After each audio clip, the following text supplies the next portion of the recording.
Hello and welcome everyone to another episode of Karma Talks. I'm your host, Chris Maliwat, and joining us today are four respectful individuals. First on the list are Mr. Rodom Herona and Miss Angelica Aguilar from the DBM Regional Office 4A or the Calabarzon, and Mr. Alvin Laurian and Miss Maria Reina Uminga from the DBM Central Office. So for today's podcast, we'll be diving into the world of a philanthropy and social impact. Join us as we explore the remarkable work of six organizations that are fully changing the lives of our people. So sit back, relax, and let's bring good karma talks.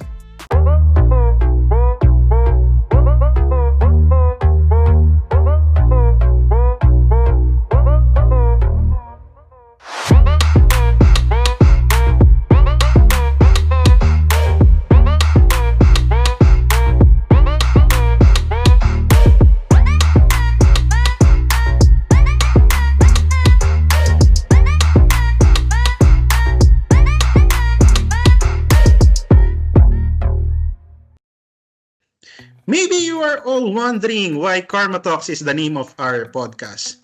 If you will notice, Karma stands to the first initial of our names. K for Chris, A for Angelica, R for Rodom, M for Maria, and A for Aldin. But our karma is not in a negative way because just like what I've said earlier, we bring good karma talks. So if we're thinking that this will be straight English discussion, pues nagkakamali kayo. Siyempre gagamit din kami ng Tagalog para mas lalo namin ma-explain yung topic namin, di ba? So to start our podcast, ano nga ba ibig sabihin ng outsourcing and voluntary sector, Angel? Hi, yes Chris, hi, good evening and good evening din sa ating mga colleagues. So ang outsourcing, this refers to the practice of hiring external organizations or individuals na mag-handle ng mga certain business functions or services na traditionally piniperform in-house. Pwede itong IT services, customer support, or human resource, or yung mga complex or specialized tasks like legal services, marketing, or accounting. Yung voluntary sector naman, on the other hand, these are the organizations na independent from the government sector or the private sector.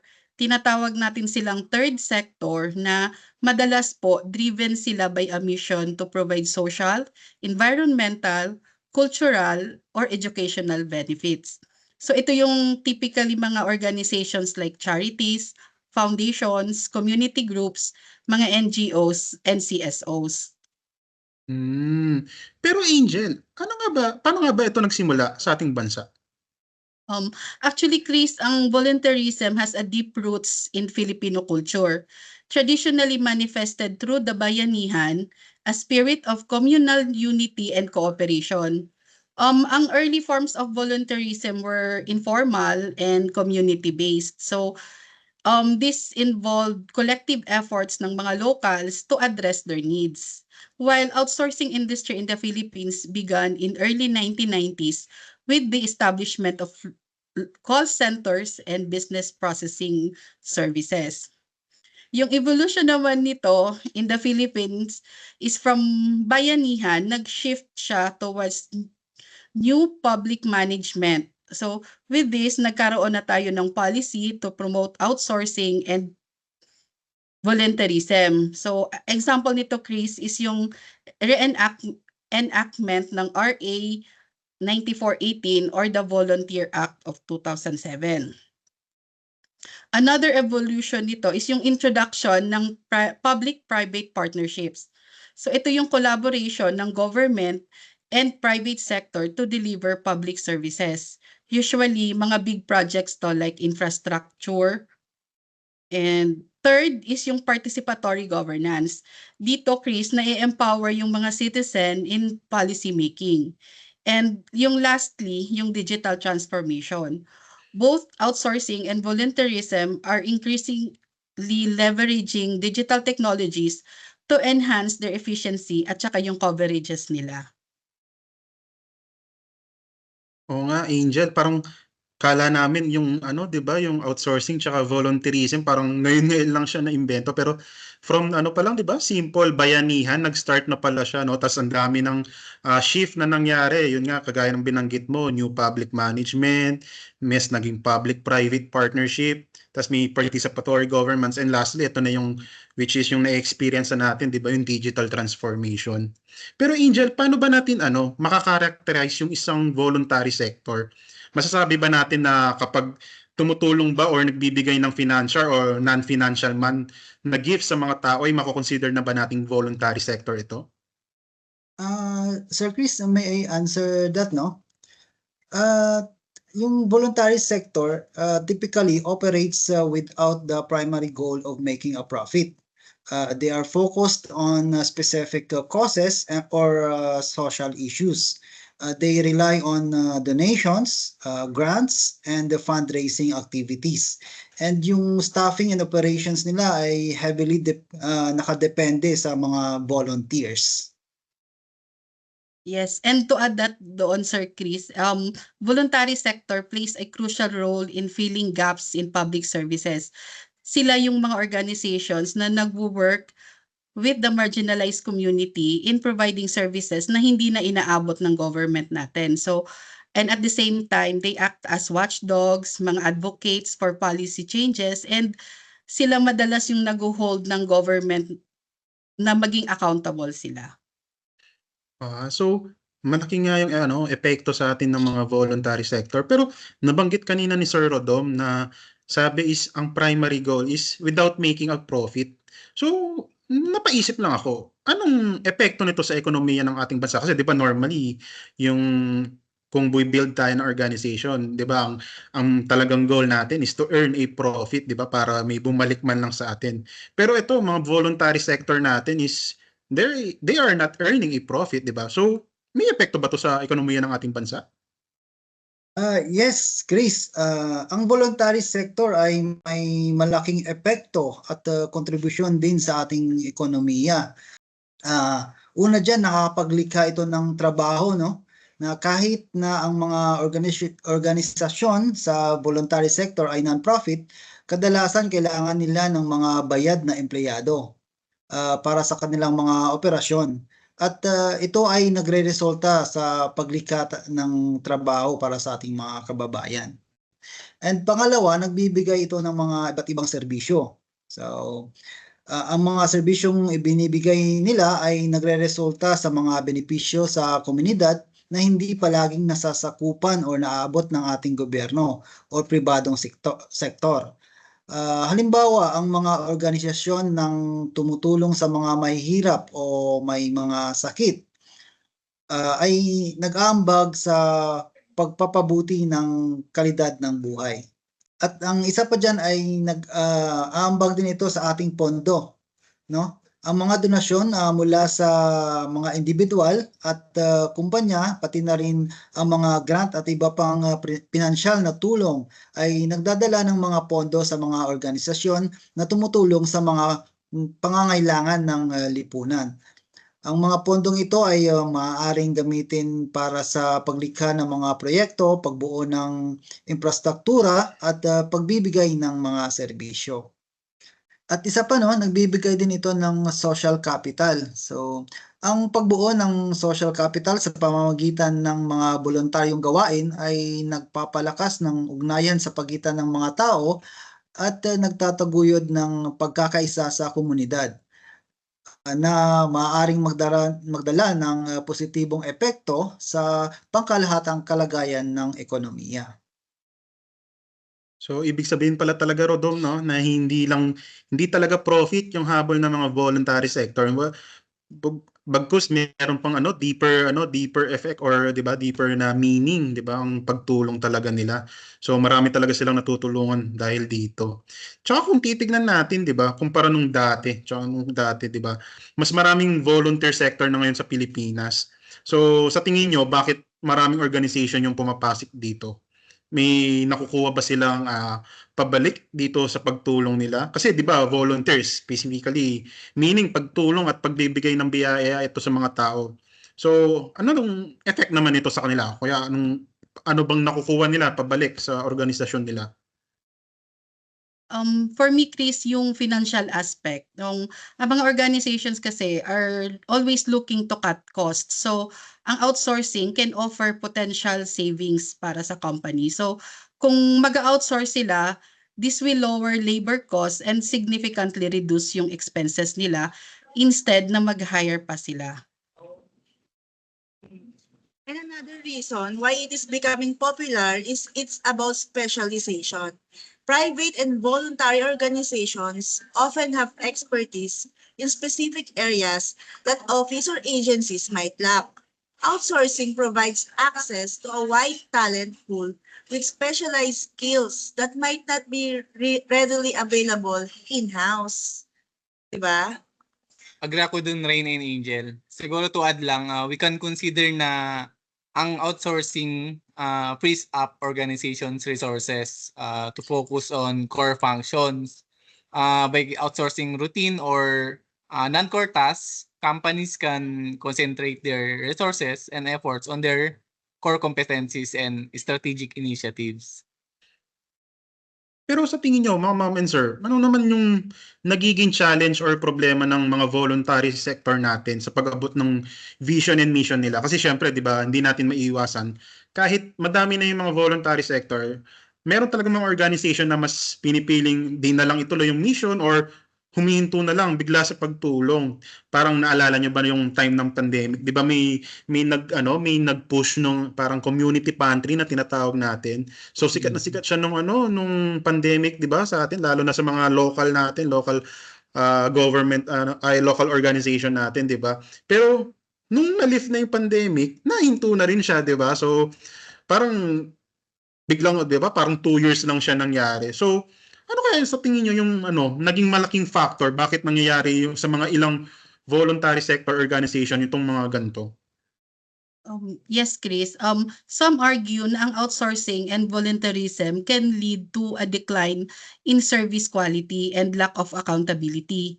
Yung iba naman nagwo-worry na magkakaroon ng potential inequity and equality with a certain groups benefiting more than the other. Pero to ensure na hindi ito mangyari, we need an ongoing evaluation and adaptive policy making.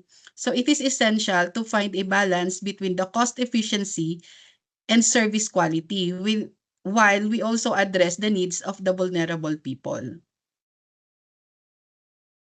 Oo nga, Angel Sa bagay, nakakapanghinayang talaga para dun sa mga voluntary sector natin na hindi na natutuloy yung mga mission and vision nila para sa mga tao, kababayan natin, no? But syempre, that's the reality, 'di ba? That's the reality of life. Pero syempre, we are so blessed and thankful na dito sa mga voluntary sector na to, yung mga natulungan nila at para dun sa mga organization na patuloy pa rin tumutulong hanggang ngayon sa ating mga kababayan, we are praying for their continuity in their service at naway marami pa silang matulungan sa mga susunod na araw, di ba? So sige, we'll just break for a while kasi na-discuss na natin ano ba yung outsourcing tsaka voluntary sector. And sa pagbabalik natin, pag-uusapan naman natin yung mga organization na kilala na natin dito sa Pilipinas na matagal na tumutulong din sa ating bansa para sa ikaunlad ng lahat. So, stay tuned at babalik kami ang Karma Talks. Why be a volunteer? Because volunteers make a difference and can change lives. Plus, you meet new people, learn new skills, take on a challenge, have fun, and most importantly, make a difference. Who are volunteers? They come from all backgrounds. Volunteers are working people, students, professionals, young people, and retirees. What can you do as a volunteer? There is something for everyone, and there are many ways you can help others. From volunteering in sport, emergency services, teaching, food and hospitality, helping people with disabilities, and giving animals a second chance to feel loved. What's certain is that you are sure to find something that's right for you. You'll feel rewarded and you'll be valued. Volunteers make a real difference in their communities and to the lives of the people around them. And we want you to know So can you.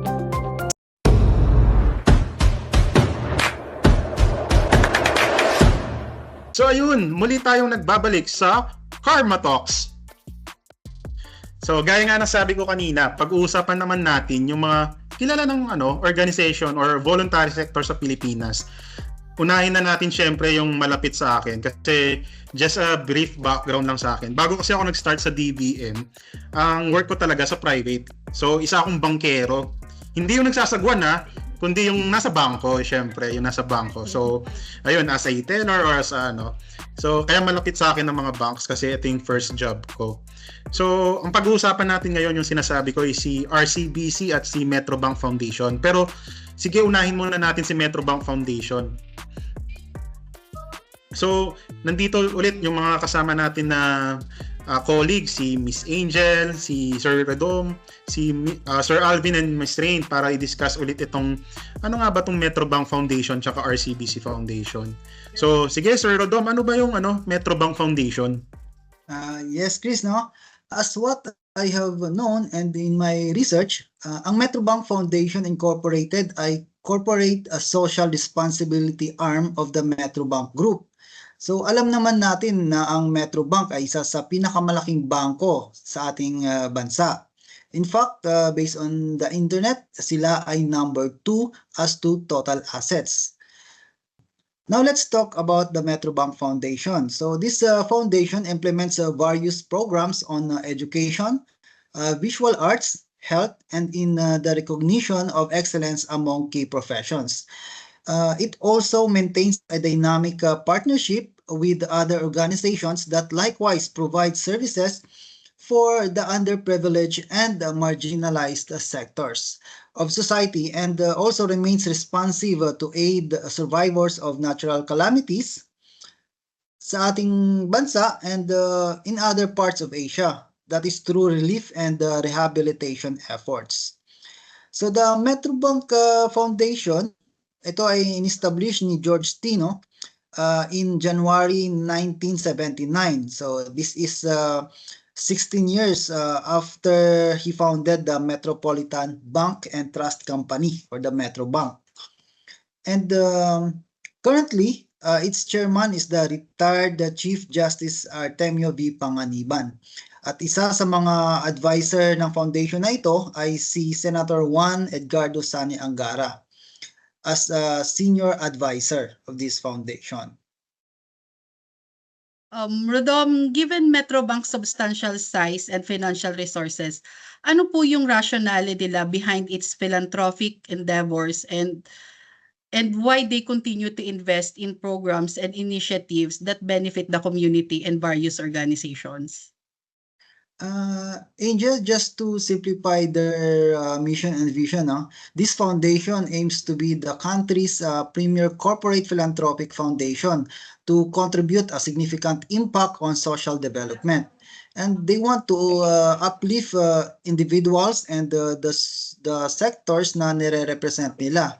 And also they aim to create and propagate a culture of excellence and provide solutions to their stakeholders' needs. So si Metrobank Foundation has a wide range of programs, no? Can you highlight some of the most impactful ones? Yung pinaka-flagship programs nila, Sir Rodom?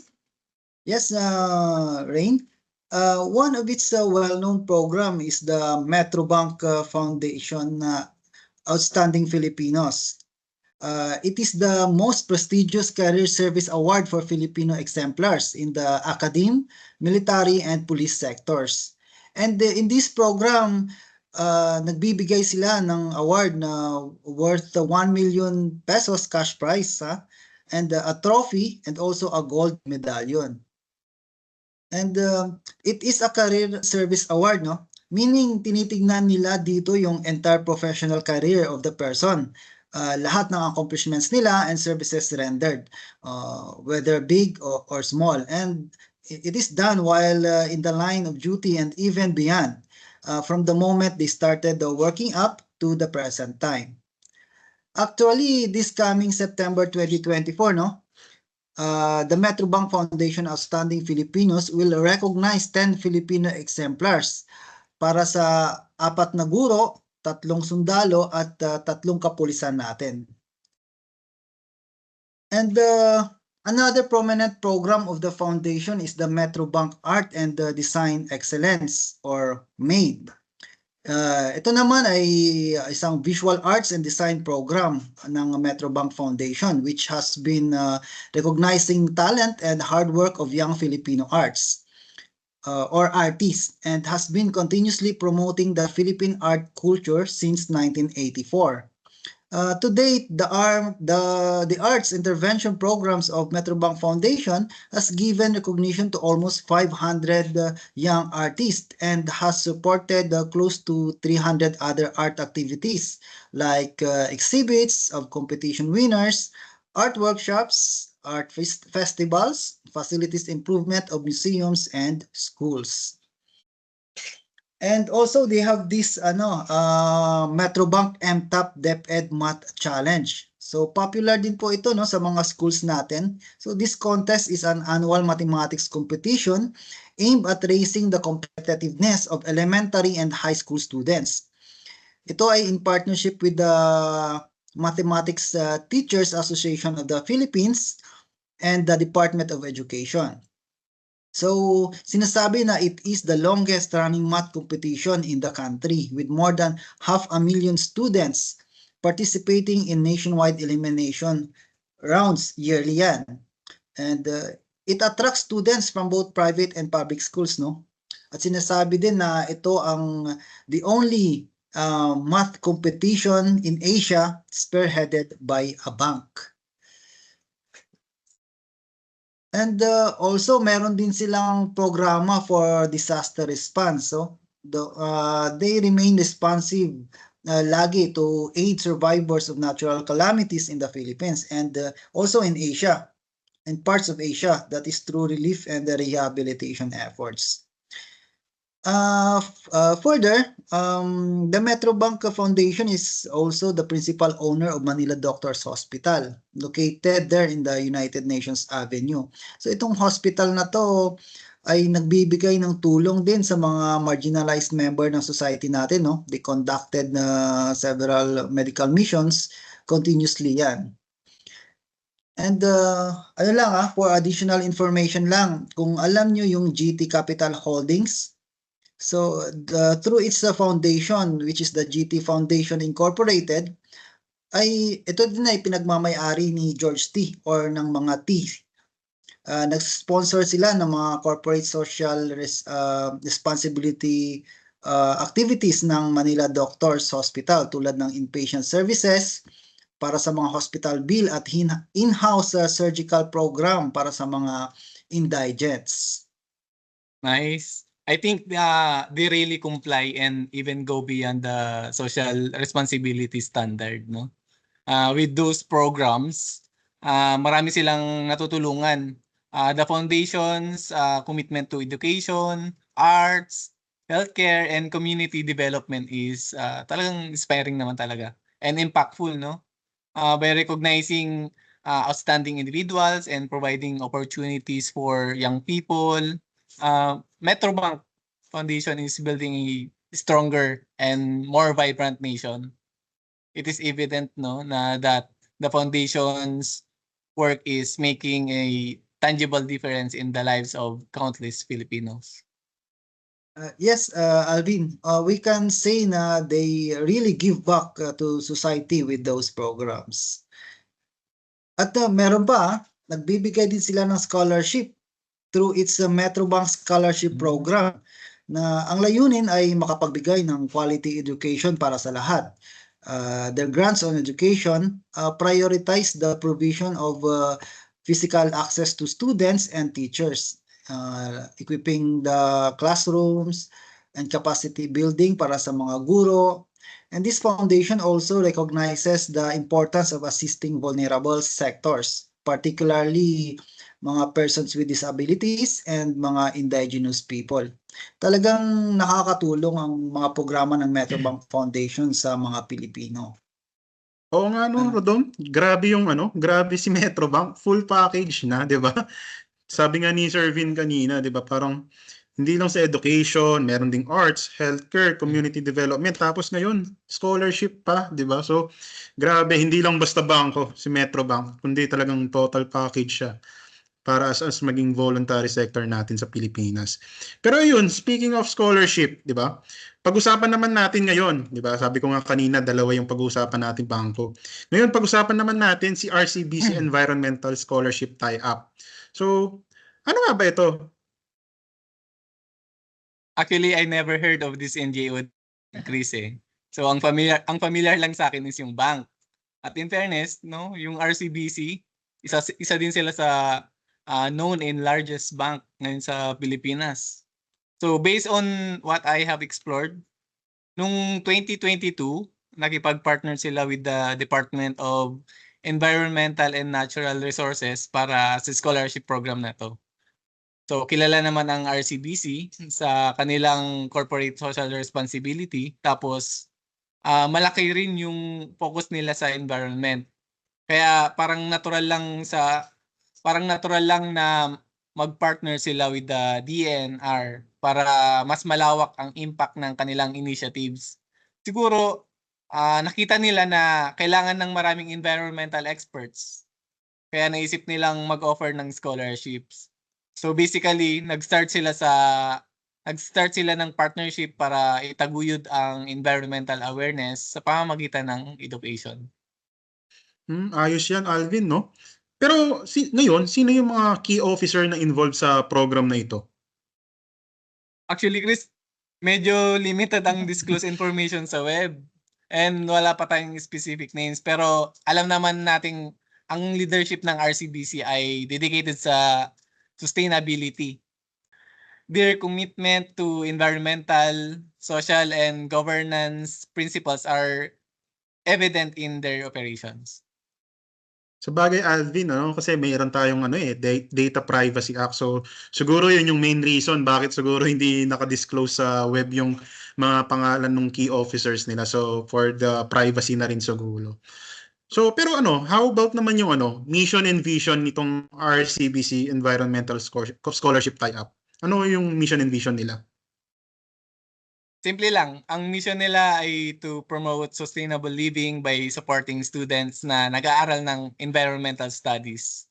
And ini-envision nila na makalikha ng mga future environmental advocates for our planet. Oh, very inspiring yan, Alvin. So it's all about creating a sustainable future, di ba?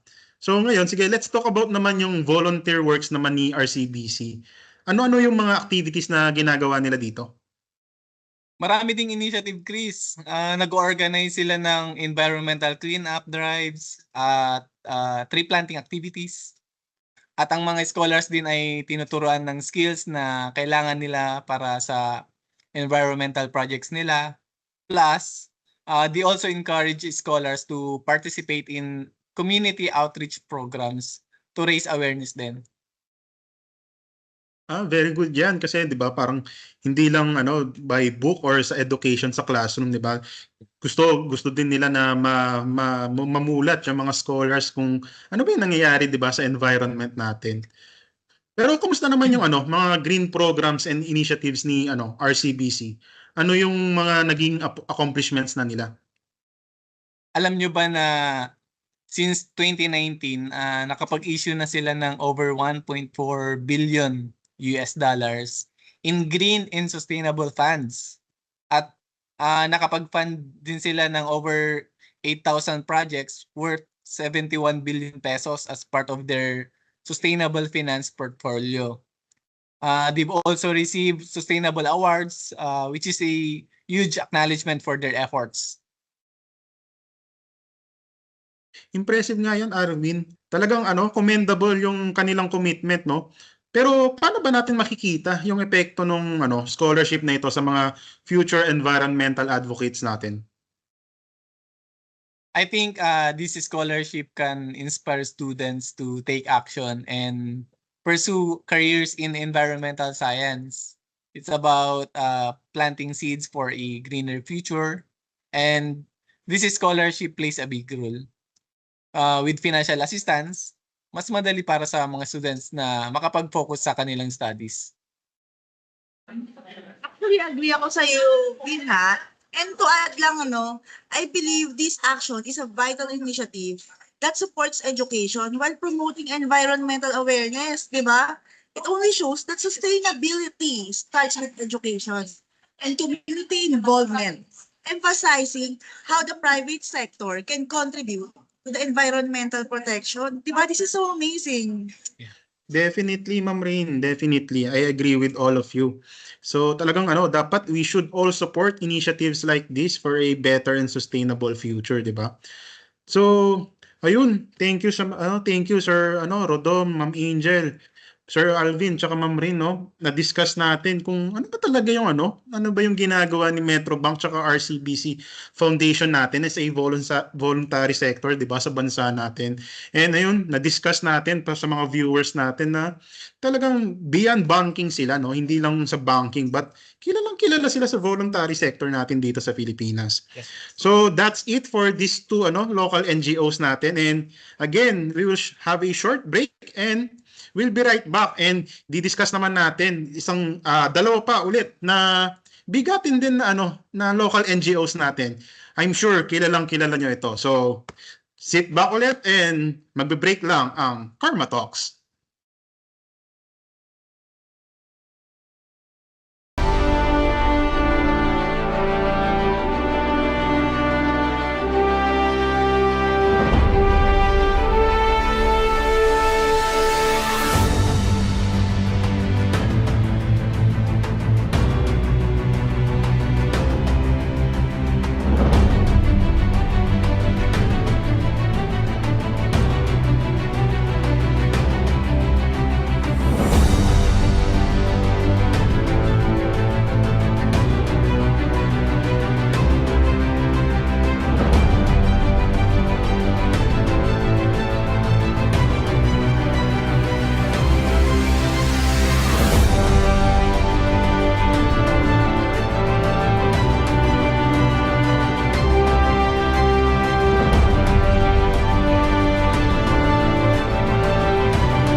As promised, muli nagbabalik ang Karma Talks. So, ayun, ipagpapatuloy natin ulit yung usapan natin about sa voluntary sector. So, sabi ko nga kanina, 'di ba, i-discuss natin. Kilala nyo na ito sa Pilipinas kasi napapanood nyo ito palagi mula bata kayo. So, ngayon may isang napaka-inspiring na discussion tayo tungkol sa isa sa mga haligi ng social responsibility sa Pilipinas. At ito yung tinutukoy ko na, ABS-CBN Foundation. So, kasama ko ang aking mga amazing groupmates na sina Alvin, Reyna, Poy, at Angel, di ba? Sama-sama nating pag-uusapan ang mission, vision, historical accomplishments, core values at ang mga makabuluhang gawaing pinapakita ng foundation na ito. So, tara, let's get started. For sure, alam nating lahat, ang ABS-CBN Foundation has always been about serving the Filipino people. Tama ka dyan, Sir Alvin. Ang mission nila ay magsilbi sa Pilipino sa pamamagitan ng iba't ibang programa na nagpapalakas sa komunidad. Nagpo-promote ng edukasyon, nagpo-protekta sa kalikasan at sinisigurado ang kalusugan at kapakanan ng bawat Pilipino. And as for their vision, isang bansa kung saan ang bawat Pilipino ay may access sa mga opportunities that will improve their quality of life. Nakaka-inspire nga ito, Rain, di ba? Pero paano nga ba naging ganito kalaki yung impact ng ABS-CBN Foundation sa Pilipinas? Actually, Sir Chris, it all began in 1989 when ABS-CBN Foundation was formally established. Since then, they've been at the forefront of numerous advocacy programs. One of their most notable accomplishments is the Bantay Bata 163 program, launched in 1997. Naalala niyo pa ba yun? Yung segment sa Channel 2? Di ba dati? Napapanood niyo ba yun?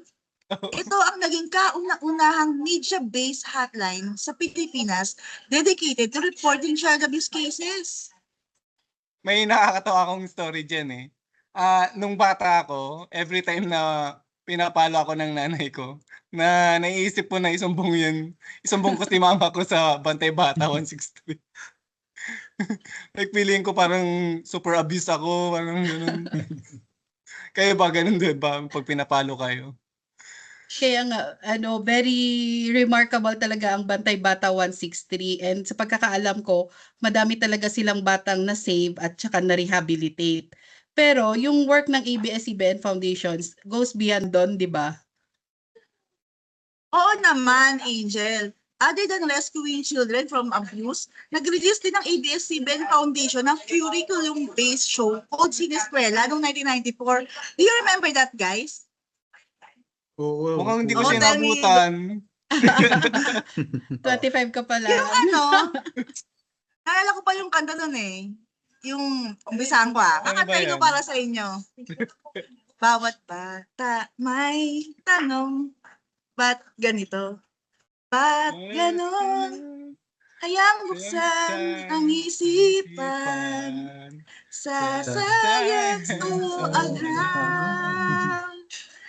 Tayo na sa sineskwela, tuklasin natin ang siyensya. Buksan ang pag-iisip, tayo'y likas na scientist. Congrats, kids! Galing. Anyway, diba? Nostalgic. At meron pa, yung Hiraya Manawari na nagtuturo ng values education. Yung Bayani, if you could remember that. Na nagtuturo regarding naman sa heroes of the Philippines noong 1995.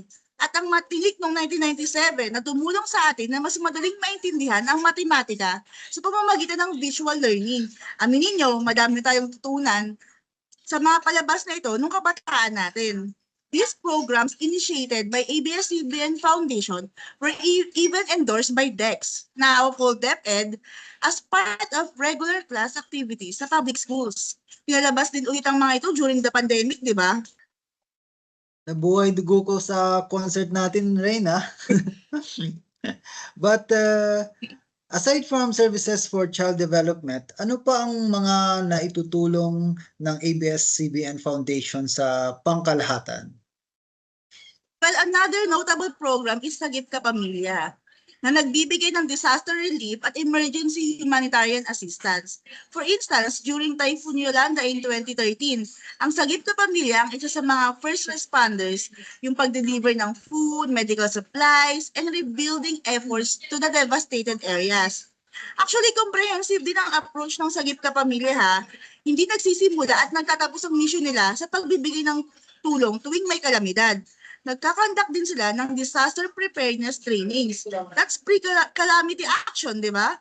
Immediate relief assistance, the aftermath of the calamity, at kung kinakailangan, tulad ng nangyari sa Yolanda, rehabilitation programs. That's post-calamity action, guys. Alam ko malaki rin ang papel nila sa environmental conservation sa pamamagitan ng Bantay Kalikasan, di ba? Yes, Alvin, Bantay Kalikasan focuses on environmental protection and education. In 1999, nakibahagi sila sa reforestation ng Lamesa Watershed, turning it into the only major forested area in Metro Manila, providing clean drinking water to millions of residents.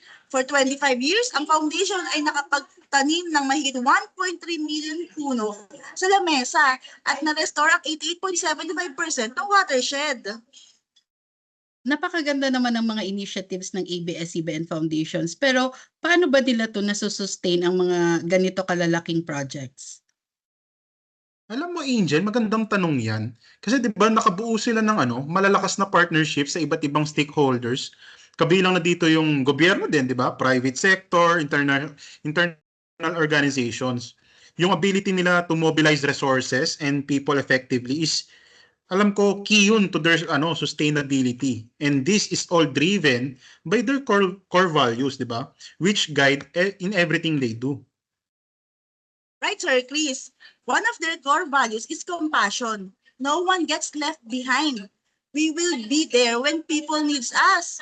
This is evident in their programs like Sagip Ka Pamilya, kung saan tinitiyak nila na makakarating ang tulong sa mga nangangailangan.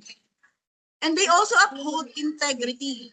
We serve our beneficiaries and partners with unwavering respect and honesty. This value is crucial in building trust and maintaining the foundation's credibility. And let's not forget excellence. They conduct themselves to the highest standards of excellence and expect the same from our partners. Makikita ito sa kalidad ng kanilang mga programa mula sa educational content hanggang sa disaster response. Moreover, they're also committed to accountability. They are committed to transparency to ensure the actions help the less privileged. Siguradong bawat effort ng ginagawa nila ay tunay na makikinabang ang mga komunidad na kanilang pinagsisilbihan. And their service orientation. They don't turn away from those in need and they serve with joy for our pamilya. This value is at the heart of their work, whether it's in education, environment, or disaster relief. And finally, empowerment. They support the kapamilya by creating opportunities for sustainable transformation. Itong value na ito ang nagtutulak sa mga programa tulad ng Gusto Kong Mag-aral, kung saan hindi lang sila nagbibigay ng mga scholarship, kundi pinapalakas din ang kabataan para makapagbigay sila ng kontribusyon sa kanilang komunidad.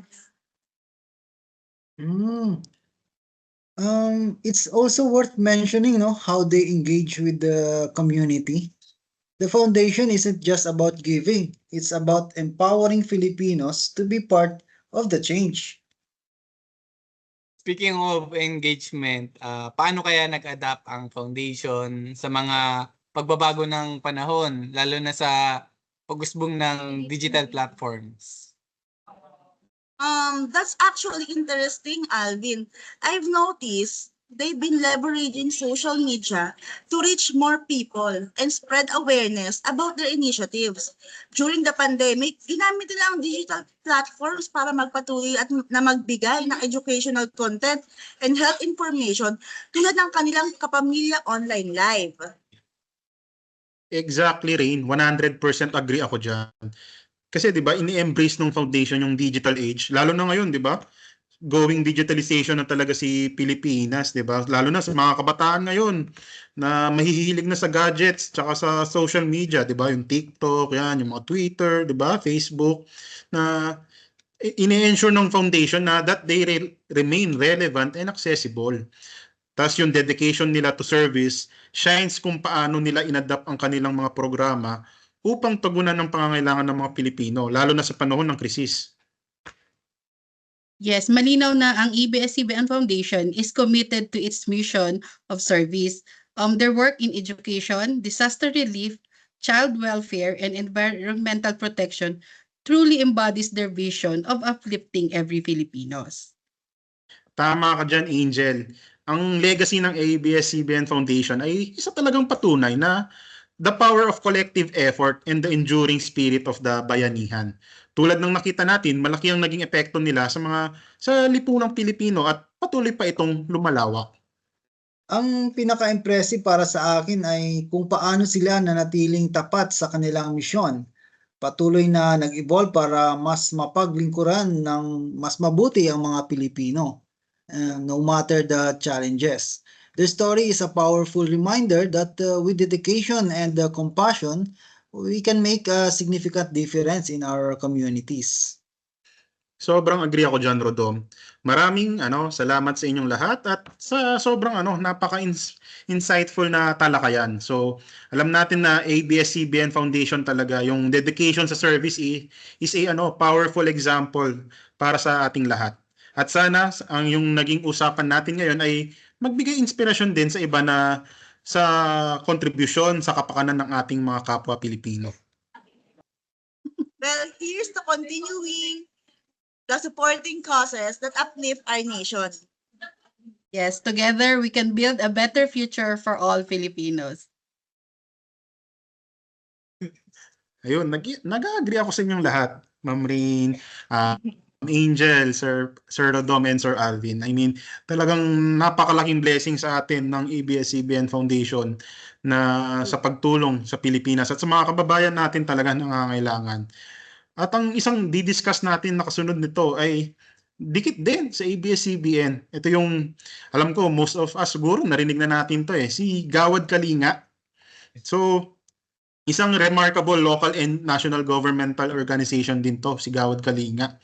So, for those who are not familiar naman, si Gawad Kalinga, it is a movement aimed at eradicating poverty for millions of Filipino families through community development programs. So, di ba? Parang ano din siya, parang ABS-CBN Foundation. So, discuss din natin siya kasi malapit siya kay ABS-CBN kung ano ba yung initiative, impact, and how it stands as a beacon in the voluntary sector. So, to help us give yung definition or yung mission ni Gawad Kalinga, Ma'am Rain, ano ba yun si Gawad Kalinga? Well, Sir Chris, Gawad Kalinga, nang ibig sabihin is to give care sa Filipino is a movement dedicated to eradicating poverty by building empowered communities. This is founded in 2003. Ang mission nito ay wakasan ang kahirapan para sa 5 milyong kapamilya pagsapit ng 2024 through holistic approach that includes building homes, providing education, fostering livelihood opportunities, and nurturing values formation. The idea is not just to provide temporary aid, but to create sustainable communities kung saan ang mga tao ay maaaring umunlad. That's truly inspiring rin, no? Pero ano kaya, what sets Gawad Kalinga apart from other NGOs in the Philippines? So Sir Chris, one of the key aspects of Gawad Kalinga ay ang kanilang community-centric na approach. Hindi lang kami nagtatayo ng mga bahay, nagtatayo ng mga komunidad, kasama mismo ang mga residente sa pagtatayo ng kanilang mga tahanan at sa pagpaplano ng kanilang komunidad. This fosters a sense of ownership and pride. Moreover, Gawad Kalinga focuses heavily on values formation, ensuring that the spirit of bayanihan or communal unity and cooperation is at the heart of every community we develop. Actually, that's a unique and powerful approach rin, no? How about you, Sir Rodom? Baka you can share to us kung ano bang naging epekto sa ni Gawad Kalinga, or maybe sa life mo personally baka natulungan ka na rin ng Gawad Kalinga, di ba? Or kaya sa community nyo. Chris, before Gawad Kalinga, most communities in different parts of our country struggled with inadequate housing and limited opportunities. When Gawad Kalinga came in, they didn't just build homes. They helped create a future. Now they have decent housing, a community school, and the livelihood programs that have provided jobs and skills training. Personally, I've benefited from the values formation programs, which have instilled a sense of hope and determination in me. It's not just about the physical changes, but the emotional and psychological upliftment as well. That's wonderful to hear, Rodom. Ikaw kaya, Sir Vin, can you tell us more about the role of the volunteers in the Gawad Kalinga and how the voluntary sector contributes to its success? Actually, volunteers are the lifeblood of Gawad Kalinga. From local community members to international supporters, volunteers play a crucial role in all our initiatives. We help with construction, education, health programs, and more. The voluntary sector's involvement is vital kasi it brings in diverse skills, resources, and perspectives that enhance programs. Tapos, it fosters a culture of giving and solidarity, which is essential for the sustainability of their mission. So malaking tulong talaga yung mga volunteers, no, sa Gawad Kalinga. But Alvin, paano kaya ma-i-involve yung mga tao sa Gawad Kalinga if they are interested in supporting or maging volunteer dito sa Gawad Kalinga? Marami. There are many ways to get involved. You can volunteer your time and skills, donate various programs, or even sponsor a community. They have opportunities for both short-term and long-term involvement. Pwede kang mag-visit din sa website nila, Gawad Kalinga, for more information on how to get started. That's good to hear, no, Alvin? That's good to hear. Pero yun, medyo naging mahaba na yung discussion natin about dito sa ABS-CBN tsaka Gawad Kalinga. Pero but before we wrap up, Ma'am Angel, baka do you have final thoughts or messages for our listeners about dito? Siguro Chris, ang masasabi ko lang, maraming buhay ang nabago dahil sa Gawad Kalinga.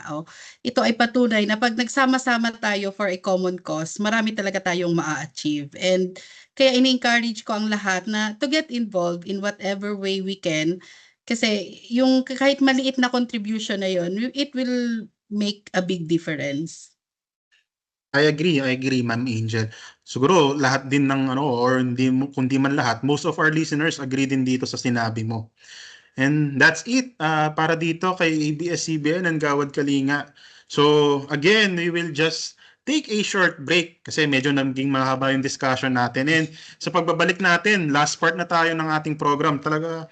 So stay tuned lang kasi last part na to para, di ba, maging sulit ang yung pakikinig sa aming podcast. So sit back ulit and stay tuned for Karma Talks.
You can pass on the hope.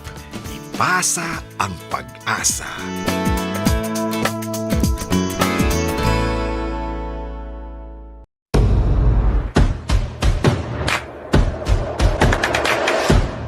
Welcome again to Karma Talks. So, eto, sabi ko nga kanina nung bago tayo nag-break nung last discussion natin. Ito na yung magiging last part natin. So, we will be talking about another two remarkable and inspiring voluntary sector. So, let's first discuss si Red Cross, di ba? So, explore natin ano ba yung role ni Philippine Red Cross sa lives ng countless Filipinos. So, here and me again, si Ma'am Angel, si Sir Rodom, Sir Alvin, and Ma'am Rain. So, please bear with us kasi saglit na lang naman na to. So, Ma'am Angel, can you provide a brief overview of the International Red Cross and the Philippine Red Cross as well? Chris, ang Red Cross movement was born out of the horror of the war. So, it was founded in 1863 in Geneva, Switzerland, following the vision ni Henry Dunant, a Swiss businessman who witnessed an aftermath of a war. So, from there, he advocated a neutral organization to provide care doon sa mga wounded soldiers. So, yun yung nag-led to the creation of International Committee of Red Cross or the ICRC and eventually yung adoption ng Geneva Convention. Then dito naman, Chris, sa Philippines, the Philippine Red Cross was established in 1947, shortly after the World War II. So it operates as a member of the International Red Cross and the Red Crescent movement as one of the National Red Cross Society. So Though may mga, according to history, as early as 1899, may mga initiative na through Apolinario Mabini during the Malolos Republic, together nung sa approval ng ating constitution. And based on the record, si Mrs. Hilaria del Rosario de Aguinaldo was yung appointed president. Pero it was only in 1947 that President Manuel Rojas na nag-sign siya ng Treaty of Geneva, and doon din lang na-sign yung Philippine Red Cross Charter or DRA 95. Oh, so medyo matagal na rin pala no nung nagsimula ito. So ano ba yung pinaka-mission talaga and mission and vision ng Philippine Red Cross? Yes, Chris. Ang pinaka-mission talaga ni Red Cross is to provide humanitarian services in the Philippines, focusing on disaster response, relief and recovery, as well as health services and community resilience. It aims to offer support to individuals and community na in need.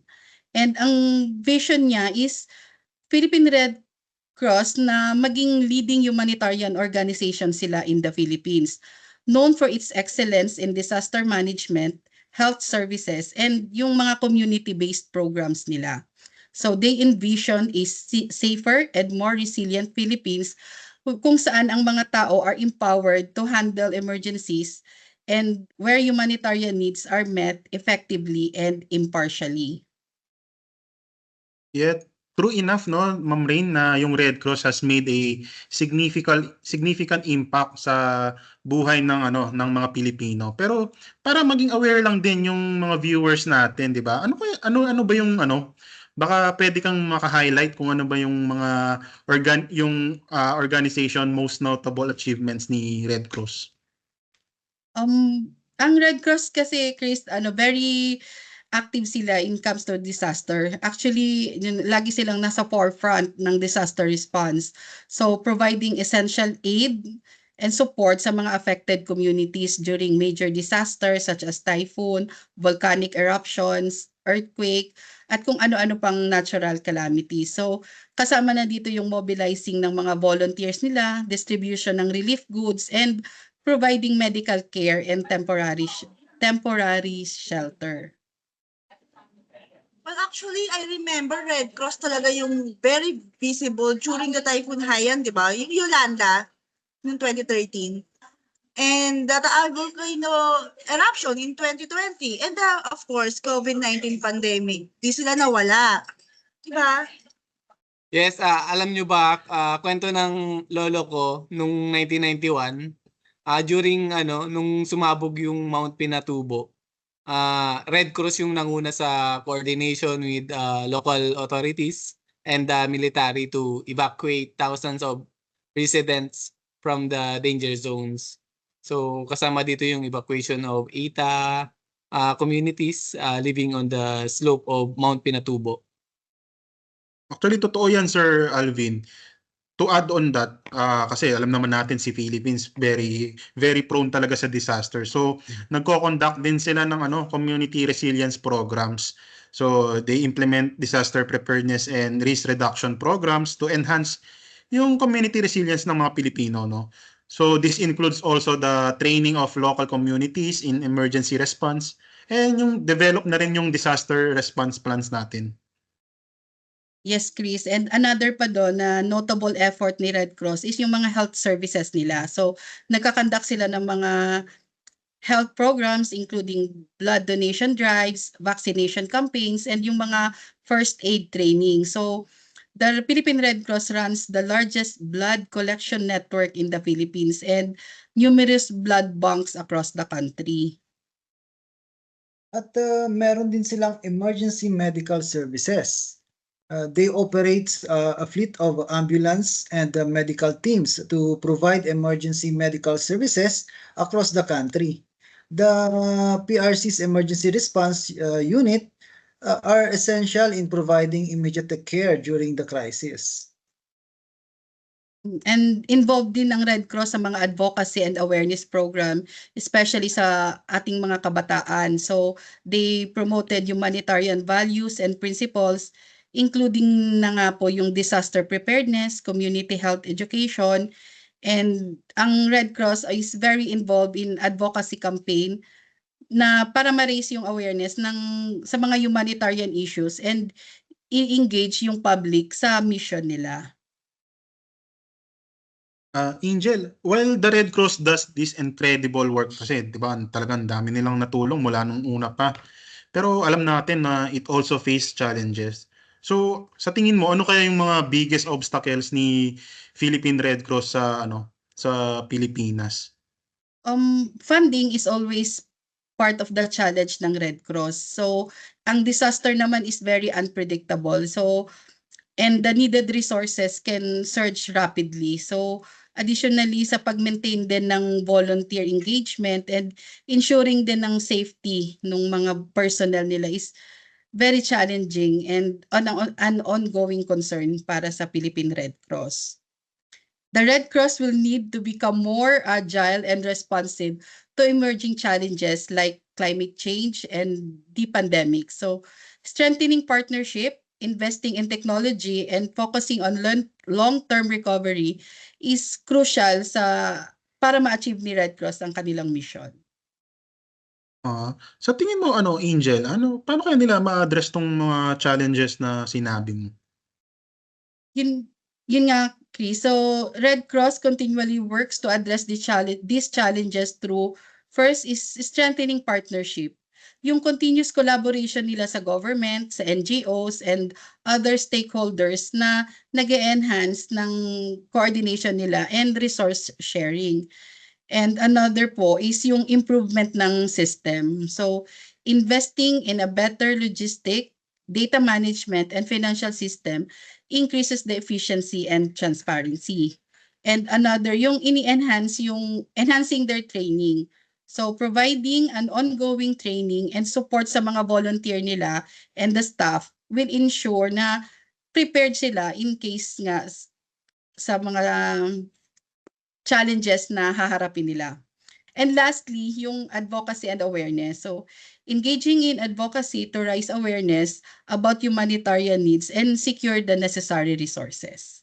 Despite these challenges, the Red Cross remains a vital player in global humanitarian efforts. So, leveraging its extensive network and expertise to address the needs of vulnerable populations worldwide. So we can all say that, diba, talaga na Philippine Red Cross is a testament to the power of the human compassion. So yung unwavering commitment nila to help others is truly inspiring talaga. So ngayon, tapos na yung discussion natin sa Philippine Red Cross. Ito na yung last part natin. Konting push na lang. Si VACC na, or yung tinatawag nating Volunteers Against the Crime and Corruption. Sir Vin, baka tulungan mo ako, ano ba yung alam mo about the Volunteers Against Crime and Corruption o yung tinatawag nating VACC? Di ba ito yung grupo na laging nasa balita kapag may nangyaring malaking krimen or corruption? Exactly. So ngayon, pag-usapan naman natin tong VACC. So let's start with the basics. Parang naunang natin, mga discussion. Ano ba yung alam mo, Sir Vin, kung kailan ba nagsimula tong VACC? Sa akin naman, based sa mga nabasa ko, ang VACC ay nag-start nung August 3, 1988. So, medyo matagal na rin silang nag-exist. Mas matanda pa sa akin kasi 25 pa lang ako eh. Kung hindi ako nagkakamali, isa sa mga founder ng VACC ay si Dante Jimenez. Kilala siya bilang isang matapang na anti-crime advocate. So may nabasa rin ako na siya yung isa sa mga nag-push talaga para ma-establish ang VACC. Pero hindi lang naman siya, marami pa silang kasama na mga biktima rin ng krimen. So nakita nila na kung gaano ka-fail yung sistema natin. Tapos sobrang dami pang corruption. Kaya ayun, nag-decide sila ng gumawa ng isang grupo para tulungan yung mga biktima at i-expose yung mga may kasalanan. Pero Sir Vin, tama ba? Ang president ata nila ngayon is si Arsenio Boy Evangelista. Yes, Tama? yes. Tama. Tama. So, ang VACC talaga ay binuo sa mga taong direktang naapektuhan ng krimen at korupsyon, no? Kaya naman pala napaka-passionate nila sa kanilang ginagawa. Pero ano ba talagang mission nila? Bakit nga ba sila na-organize o nabuo? So ang mission ng BECC, simple lang, i-eradicate yung mga krimen at korupsyon. So gusto nilang tulungan yung mga biktima at i-improve yung sistema natin sa pag-handle ng mga kaso. Wow! Ang ambitious nila ha. Malaking challenge. Pero ang galing nila ha. Parang ang hirap gawin nun, no? Agree. Pero hindi naman sila nag-give up. Gusto nila na maging malinis ang Pilipinas. Yun bang walang masyadong krimen at korupsyon. So pangarap lang. Pero yun yung nagmo-motivate sa kanila.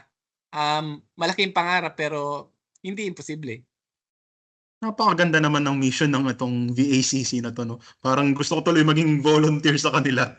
Pero paano ba maging volunteer sa VACC? Ano ba yung mga ginagawa nila? Why not, Chris? Try mo. Mostly, volunteers yung mga nagtatrabaho sa VACC. So, ayun.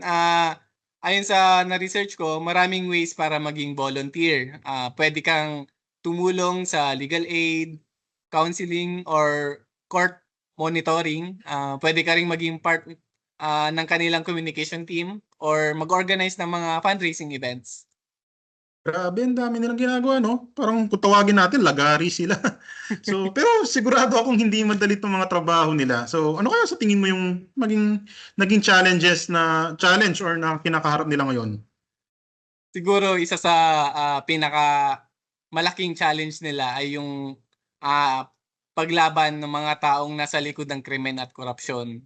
Malalakas ang mga kalaban nila eh. Kumbaga yung culture of impunity natin.